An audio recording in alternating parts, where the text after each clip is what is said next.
Hello, this is Helane Lipson with your April 2013 Astrological forecast. We kick off the Astrological New Year with an action-packed new moon in Aries. Set your intentions because it occurs on Wednesday, April 10th, 2013 at 5:36 a.m. Eastern Standard Time. This is a supercharged seeding time for anything new. With the new moon in Aries, your confidence is boosted, and if you're struggling with dragging energy, it's potentially a spark out of stagnation. The Aries moon is a time of action. It brings with it the characteristics of assertiveness, awareness, impulsiveness, exploration, and risk-taking. This fiery sign shows your competitive and warrior nature. The new moon is a time to look within yourself. It's a time of new beginnings or breaking some old patterns. With the spring, it's time to prepare the garden and plant new seeds, new intentions. Aries rules the first house, the house of self. With this energy, you may see your inner courage shines light on your leadership skills, your boldness, and your independence. Aries also rules the first chakra, the root chakra. During this new moon, look at your self-reliance, self-sufficiency, and self-direction. You may feel more impulsive and assertive. Honor your instincts at this time. With this Aries new moon, there's an opportunity to break free from old patterns, let go of anger, impulsiveness, selfishness, and any issues regarding fears related to survival. The Aries power of this cycle is magnified with Venus and Mars and Uranus joining the Sun and Moon very closely in Aries. With this configuration of all the planets clustered in Aries, expect surprising results with a ripple effect from your actions. And more big news in our April 2013 forecast. Pluto turns retrograde in Capricorn on April 12th, and it will not be in direct motion until September 20th, 2013. With this powerful transit, if you're willing to dig down deep and get to the root of a problem, there is tremendous potential for transformation here. Pluto forces us to make necessary changes and serves as a wake-up call. Right now, Pluto is in Capricorn, a practical, ambitious earth sign. While traveling through Capricorn, Pluto will transform our relationship to structure, discipline, order, and career. Once and for all, it's time to let go of all those things you don't need and then watch new life spring from the old. For more information about how these transits affect you specifically, come see me at my website, www.insightsbyhelane.com. And now, here's Ask Inelia. Hi, welcome to Ask Inelia. I'm your host, Helane Lipson. For those of you not yet familiar with Inelia Benz, she's a teacher, a spiritual catalyst, and her mission is to raise the vibration of the planet. Since December 2012, folks have been writing in with all kinds of questions for Inelia. Today, our topic will be about karma, the gifts and challenges we bring into this lifetime that is accrued from other previous existences or lifetimes. So, without any further ado, let's ask Inelia.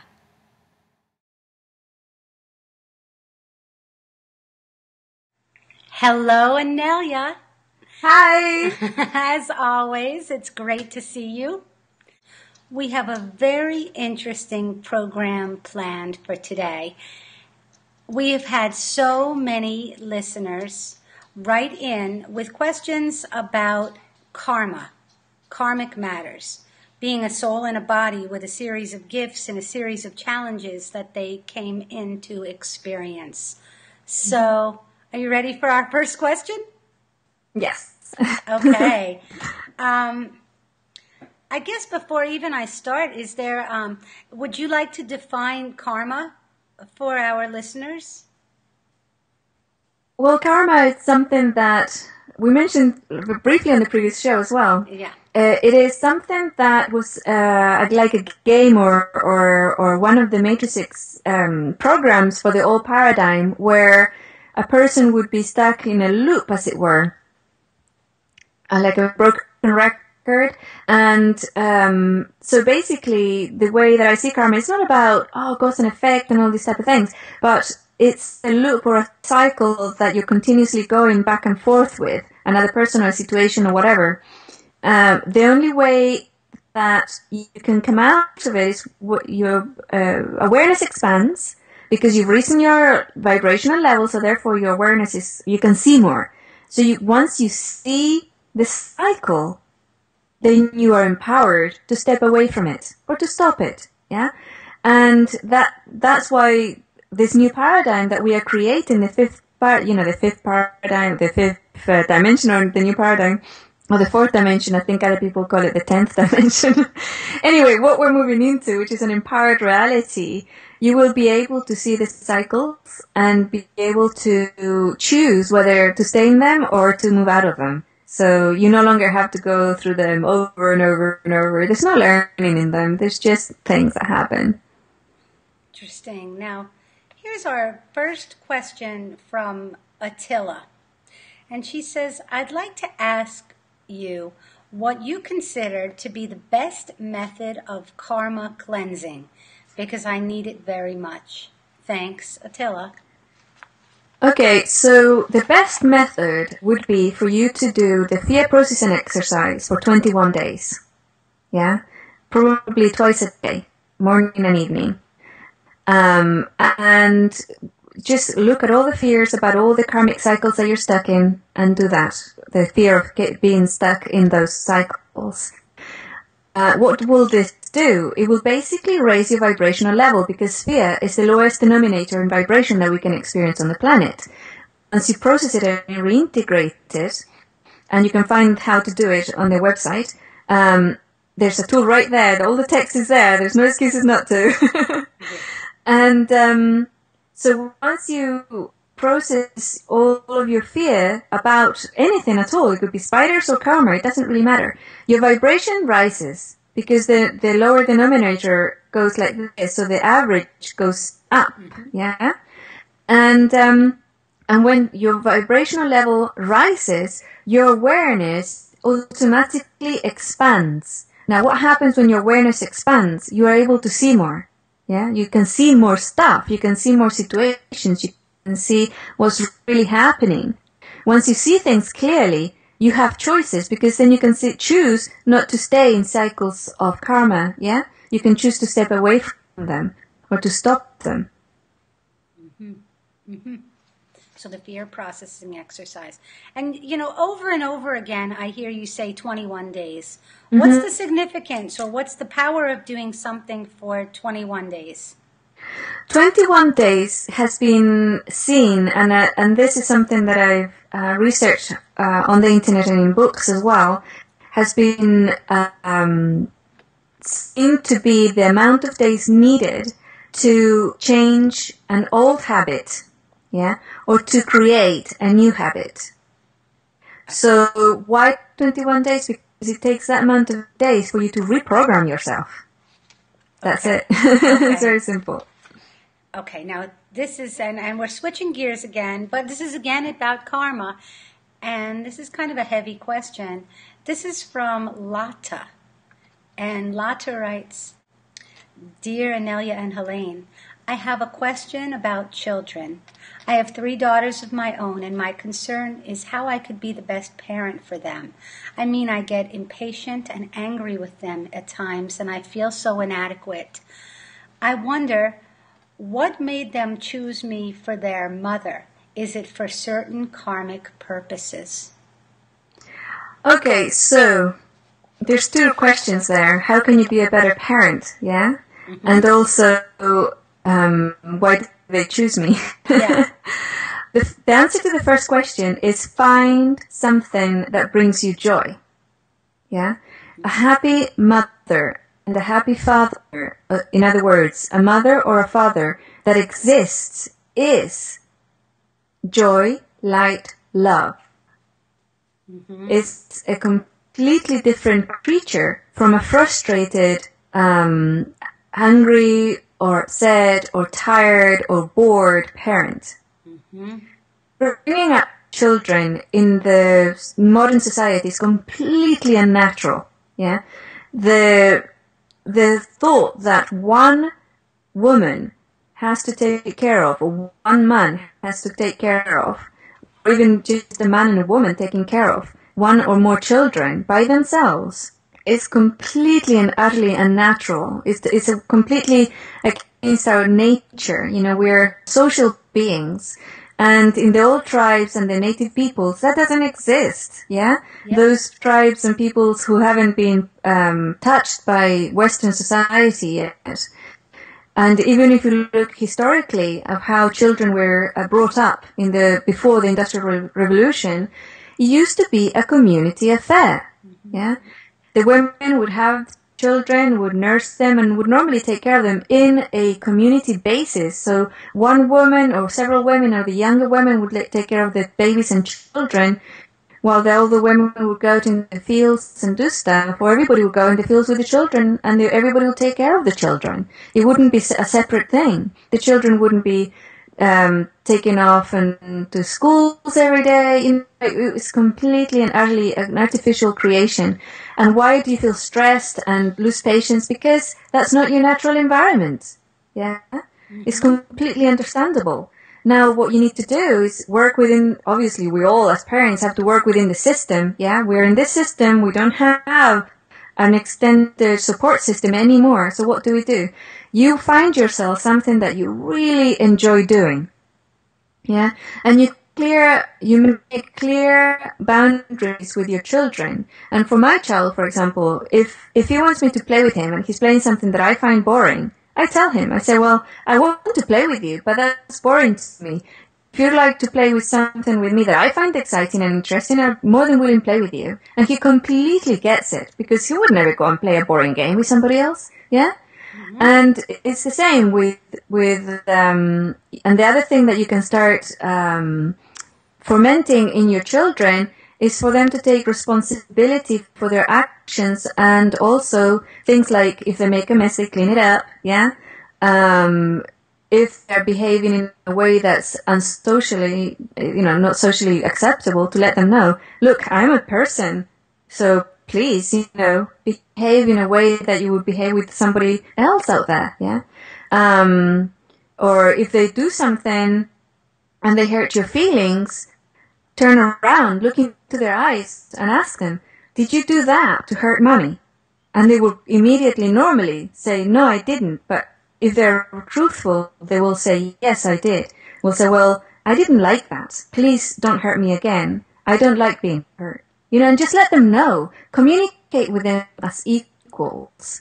And why did the second part of the question, did they choose you as their parent? Absolutely. You chose them, they chose you. And it's possibly because you are in a period of your life that is expansive, you're sending in information, you're doing things to raise your personal vibration, and they want to have those tools, and they want to be able to be empowered themselves. So as you go through your journey of empowerment, they signed up for you to be their mom because they knew this. They knew you were going to be in a journey of empowerment and expansion and ascension. And they want to have that too. Even if it's in an unconscious level, maybe they'll grow up and become, I don't know, something completely 3D and asleep. But maybe it took these years with you as a person who is actively working on herself to maybe next lifetime be able to do it themselves, yeah? So don't be attached to them being awakened this lifetime or, trusting their higher selves. They made choices. Their higher self made choices for them and will continue to do so through their lives. Really respect that in them. Respect their higher self. That was an excellent answer and so helpful for so many parents that beat themselves up. You know, Right. say, I'm not doing a good job and I'm a failure as a parent. And that just felt good to hear. So thank you. And here's our next question, which is also very interesting. I'm curious about your answer. This is from Peter, and he's from Scottsdale, Arizona. And he says, Dear Inelia, I heard that the third dimension went away and that all karma and karmic debts were dissolved. I also heard that people born 12, 12, 12 and after were born with a crystalline body structure different than all of us born before that. Is this all true? Well, the thing about the karma being removed or deleted or wiped out, that's part of this expansion of awareness, because in a way, yes, it is true, because we no longer need it. Yeah. Now, of course, we're still stuck. A lot of us and a lot of millions and millions of people around the planet are still stuck in cycles. Yeah. So what happens is that's now they have the opportunity to expand their awareness, have a look at the cycle and step away from it. Yeah. Be empowered. They have that choice. Yeah. Karma is no longer necessary for our reality. That is true. Has the 3D gone away? No, not yet. It will take a couple of generations for the 3D to dissolve completely, as all the individuals whom, out of free will, have chosen to stay asleep, live out their natural lives. So there will be an aspect of 3D for the next 2.5 or 2 generations. What was the last part? I can't remember. The last part was, I also heard that people born 12, 12, 12 right. and after, talking about a crystalline body structure. Mm-hmm. I have not heard that before. It doesn't resonate with me. And as I scan, I don't see it. It feels very much that everybody on the planet now has access to a more expansive physical manifestation of their body, physical bodies, yeah? I don't know whether the new babies are coming in with a new genetic structure. It's possible.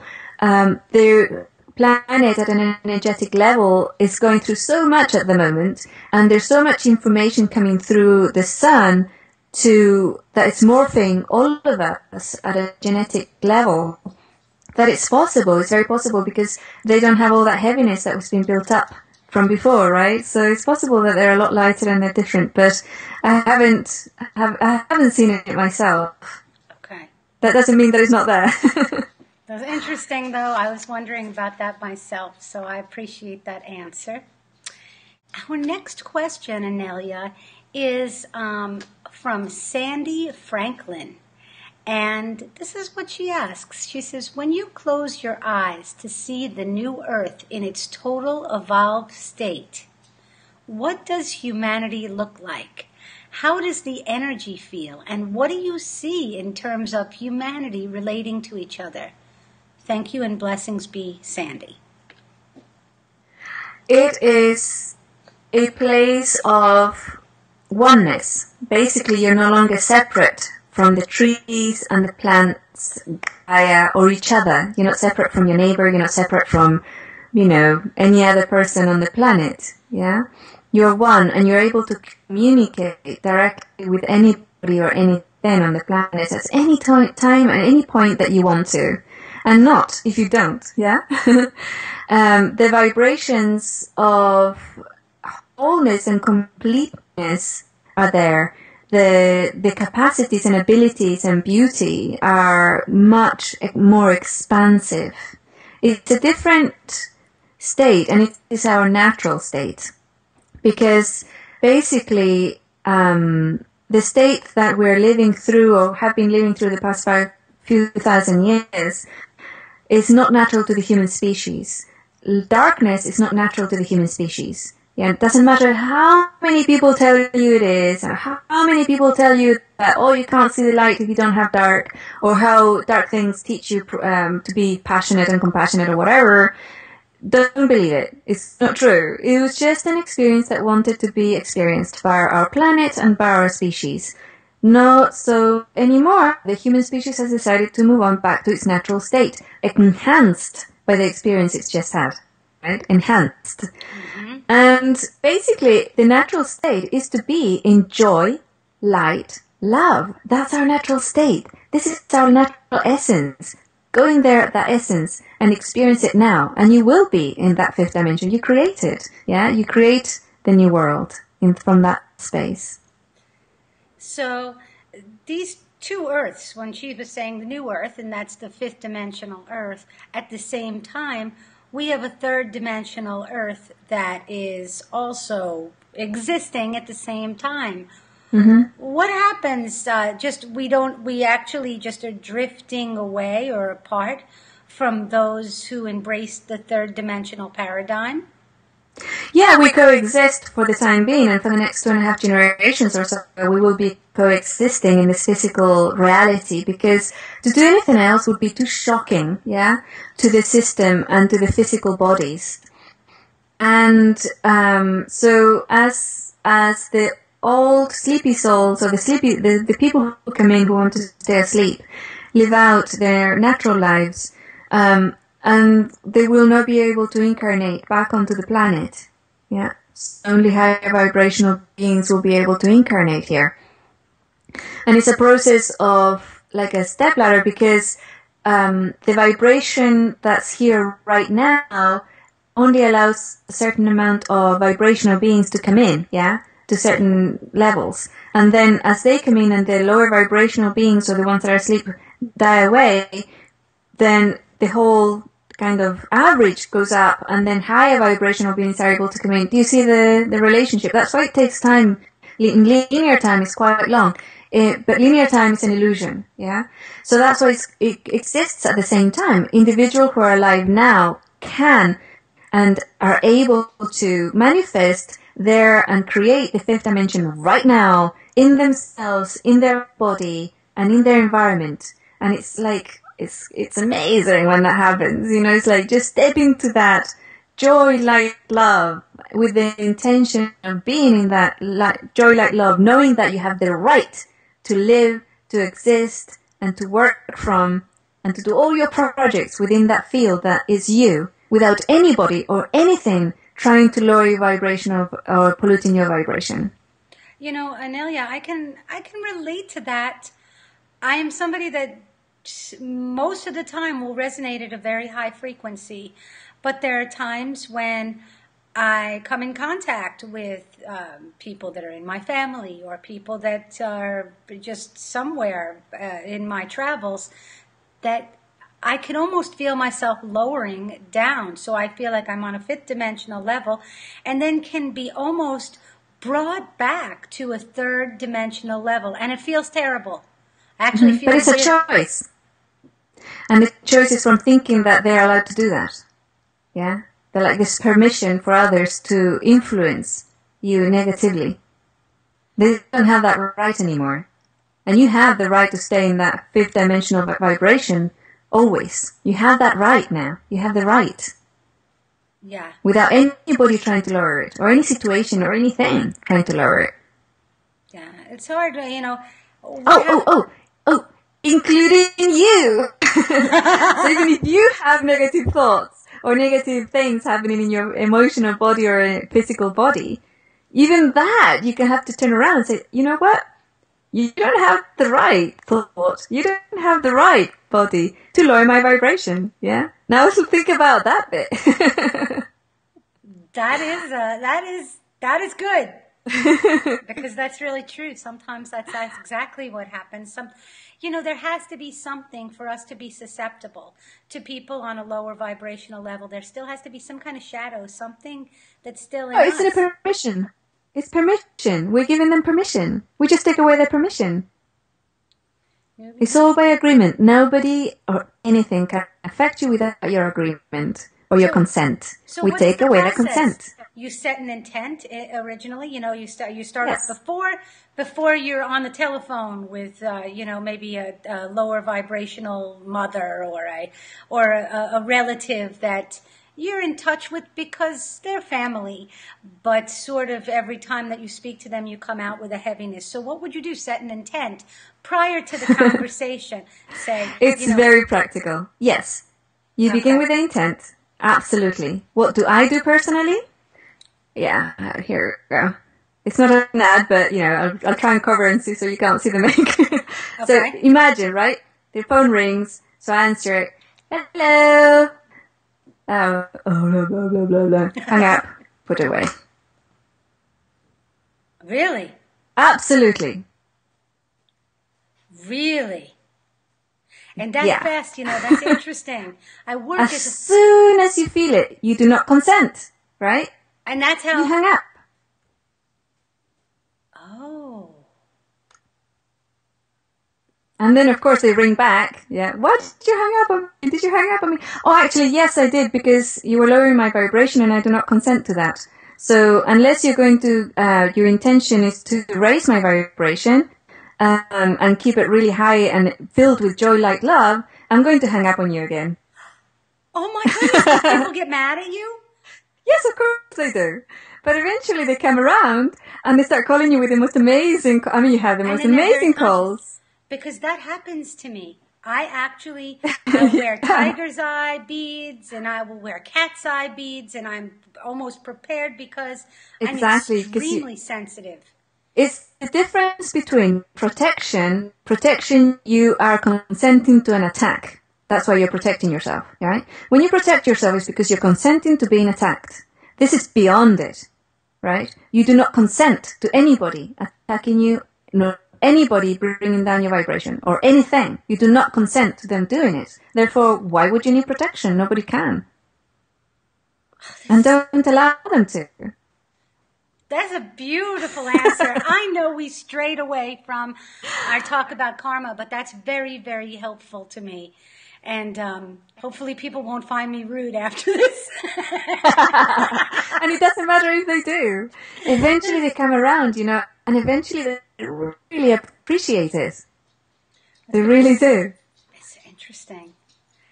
Wow. That was, like I said, I'm taking that one in. I'm taking that one in personally. And I guess let's move along. But thank you so much. And thank you to Sandy for asking that wonderful question that triggered off this lovely dialogue. But our next question is coming from Margarita. From cellular memory and family constellations, I heard that we come to life with family patterns and programs scripted in our cellular structure.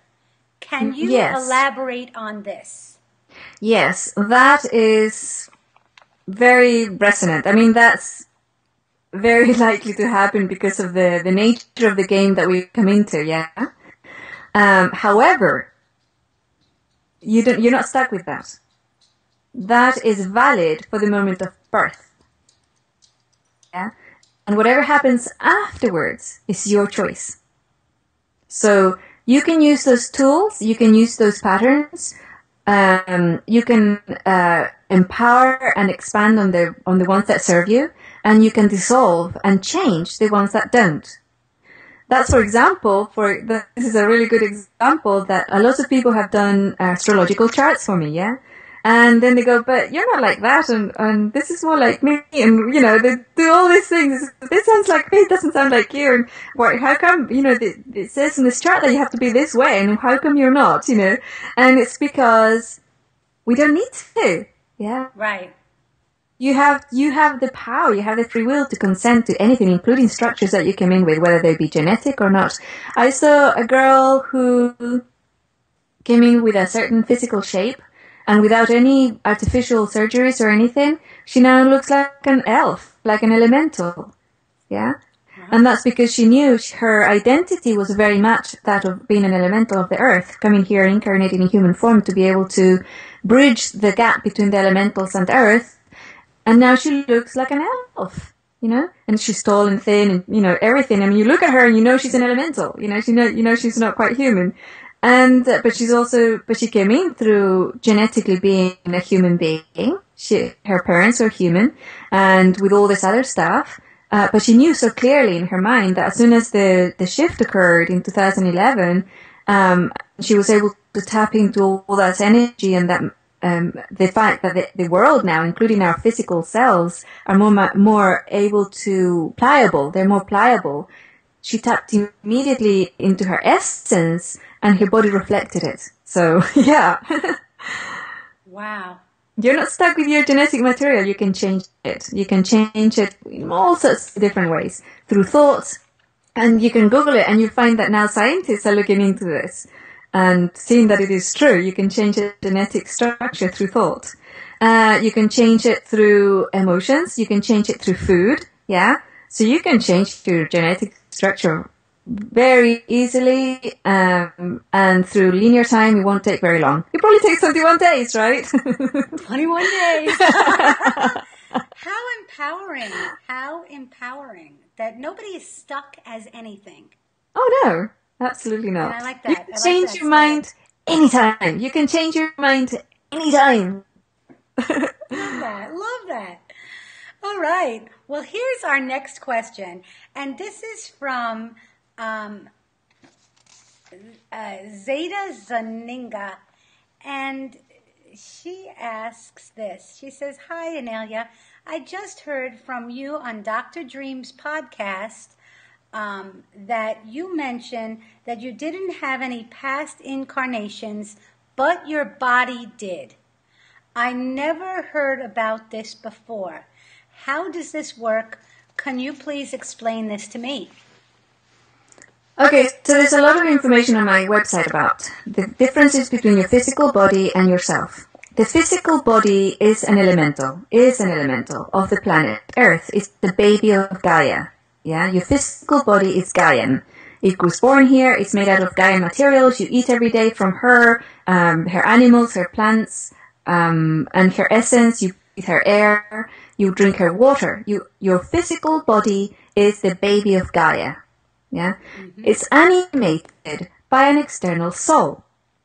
Yeah, an external soul that either developed here on the planet or could be from another planet or another dimension. That soul and that Gaia body meet, join, and animate each other on the 3D and become a human being. Yeah. So that's basically it. And that elemental body has had an evolutionary journey here on the planet. If you think about it, even each cell started as an atom, then became a mineral, then became a biological thing, and then became connected to other cells.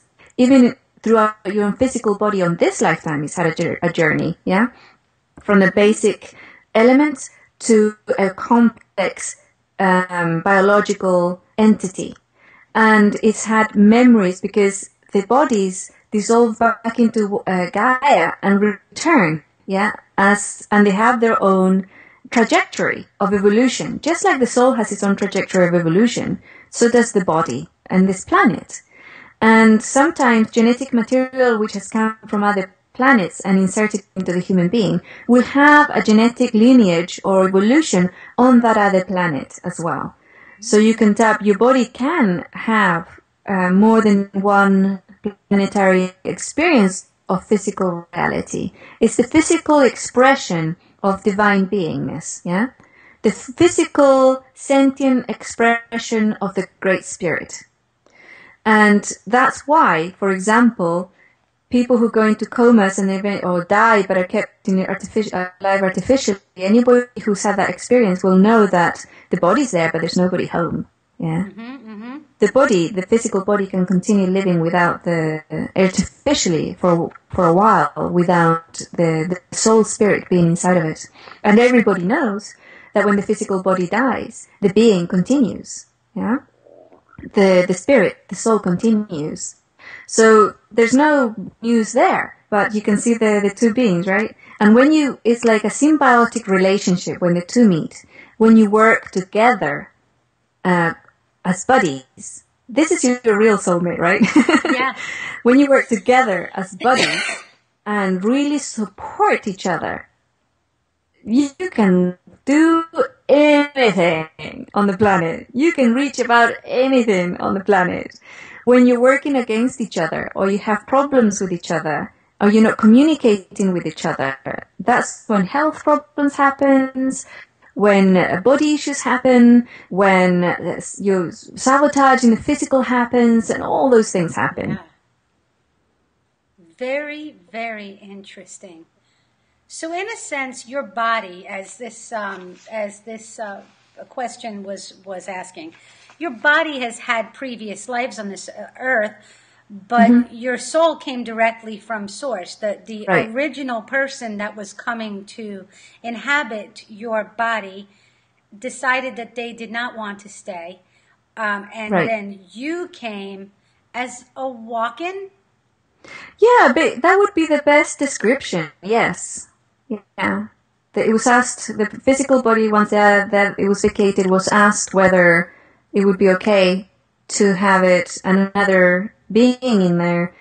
And the physical body resisted because she was also in her last incarnation here. And that's why she was chosen, because she was so evolved. She was able to hold this vibration. And not burn up or something. So, and she was very resistant because she's had enough. She was ready to have a different experience of physicality, which is a higher vibrational body, yeah? But she stayed, and she agreed. And it has been horrible for her because I had no idea. I've never been in a body before. I have treated her like, if you can imagine, a fine, fantastic, amazing, ultimate racing horse, yeah? The best racing horse on the planet. And you put somebody on there who's never ridden a horse and has no idea about horses and doesn't even know how to communicate with the horse, right? And this is what happened to this poor physical body, and she's had a horrible time of it. But eventually, it was only recently when the Ascension 1-1 course was channeled, and we had the unit of the physical body, reconnecting with the physical body unit came through, and I did it because I was doing the Ascension course that was coming down, and I started doing and I did it for months, actually, in order to reconnect with my physical body, and she was so relieved. But even now, she has a hard time, and sometimes she will contact other physical bodies to give me a phone call and say, you've got a migraine. Can you go to bed? It's still trying to, there's still a communication problem there. But I'm working on it every single day. Wow, and it's ongoing for all people, for everyone here. Yeah. So yeah. That was interesting. Okay, Inelia, that was beautiful. This leads us directly into our next question from Petra. And the question is, how is it that if Gaia already ascended in June of 2010, our bodies, which are a part of her domain, are lagging so far behind? I think it's 2011. Okay. Yeah. Well, because bodies are like animals, yeah? And for example, if you have a dog or a horse, if you, for example, expand the horse's awareness and you materialize something physical in front of it, the body will get frightened. Changing a reality for a physical body too quickly sends it into shock, and it's just not very good, basically. So the slowness of it that's happening, the transition out of the one illusion and the creation of a new illusion, which is a higher vibrational illusion of physicality or reality, which is the fifth dimension or the new paradigm, is gradual, mostly because of our physical bodies, yeah? To make sure that they have a very easy transition of it. It also facilitates all the souls that don't want to have an empowered reality and their free will choice, yeah? Okay. To be able to continue being asleep.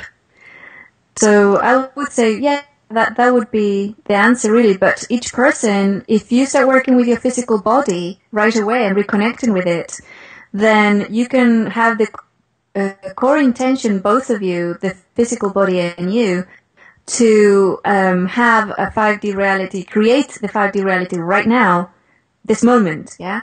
And then you will find that your body is much more pliable, much easier to heal, much easier to shape in the form that you both love, much easier to move around in the physical universe and to create situations and things that happen in the physical reality much easier if you start working with your physical body and slowly introduce it to the expanded awareness. Well, how do you do it? The same way you do it yourself. You start finding fears of the physical body and you process them. Well, you help your physical body process them, for example. That's one thing that you could do. Interesting. It was a very good question. All right, Inelia, we have one last question, okay? And this is coming from Mary Ann.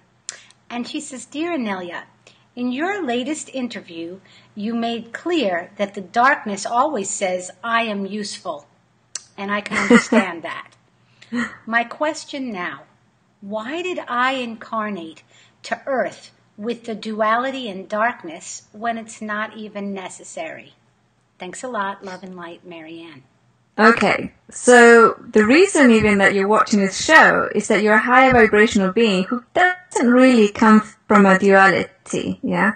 And probably doesn't comprehend negative anything, intention, thoughts, or actions, because they're completely, well, what's that about, right? Yeah. For many, many people. Why did you incarnate? Because by incarnating here, you in your essence are raising the vibrational level of the planet. You don't have to do anything. You just have to exist here as a human being, and you immediately affect the human collective, your physical body, and all the people that you meet. Yeah, you don't have to talk to them. You don't have to do anything. Just stay in that pure joy, light, love, core essence, who you are. You're not even going there. You're not integrating it. You're not bringing it in. You are it. Just be that energy all the time, every single day.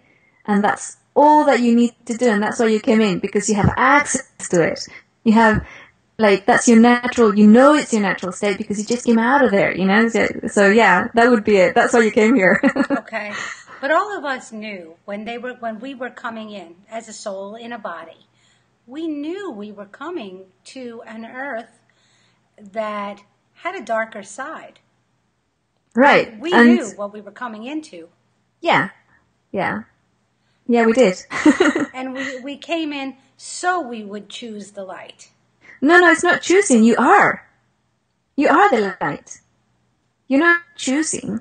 You are the light. And basically, it's an invasion. The planet is being invaded by light. Yeah? People talk about ET invasions and stuff. It's already happening. It's been happening for decades. More and more light beings are being born as human beings, and they are polluting the planet with light. This is it. This is the invasion. So we are light, and when we choose to not be light, we're not being our true selves. Correct. We're not being who we are and what we really want to be. Right, exactly.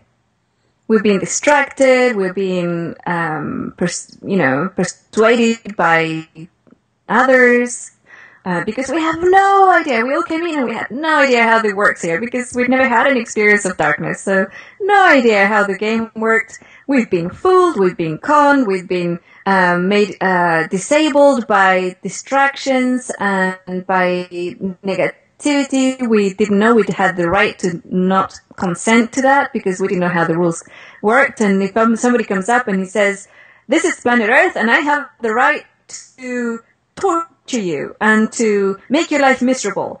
And you go, you've just arrived here and you go, oh, really? Oh, okay, I guess. It's like, and then it takes a while before you go, hold on a minute. That's not true. Yeah. Go away, go away. You haven't got the right to do that at all, Yeah. Good answer, and thank you so much.